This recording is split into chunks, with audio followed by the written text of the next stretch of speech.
नमस्कार, आज हम फिर उपस्थित हैं आपके समक्ष एक नई कहानी के साथ। पिछली कहानी में मैंने बताया था कि कटु सत्य नहीं बोलना चाहिए, मजाक में भी। द्रौपदी ने वैसा ही किया था।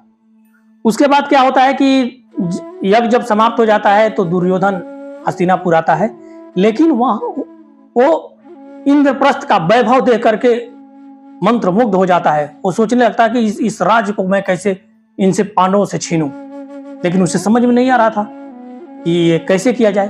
फिर अचानक उसका मामा शकुनी उसे एक सुझाव देता है कि पांडवों को जुए के लिए बुलाया जाए। पहले राजा महाराजाओं में जुआ खेलने का शौक था, तो हुआ कि ऐसे तो आएंगे नहीं। तो उन लोगों ने क्या किया कि दुर्योधन ने अपने पिता धृतराष्ट्र को बोला कि पांडवों को आप जुआ के लिए आमंत्रित कीजिए, वो आएंगे।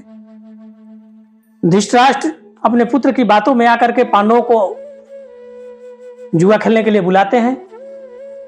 पांडव धृतराष्ट्र के बात को टाल नहीं पाते हैं और वो समझते हैं कि चलो ऐसे ही जुआ है, पहले राजा खेलते ही हैं।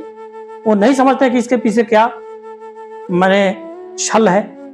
जुआ खेलने आ जाते हैं और जुआ शुरू हो जाता है और उस जुए में एक एक कर युधिष्ठिर अपना सब कुछ हार जाते हैं।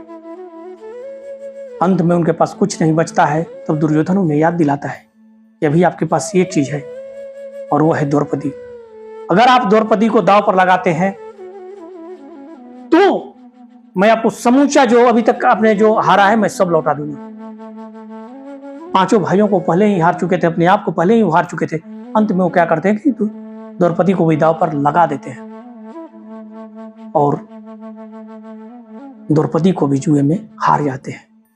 उसके बाद दुर्योधन अट्टहास करता है और अपने भाई दुशासन को कहता है कि जाओ और द्रौपदी को खींच कर लाओ इस राज्यसभा में।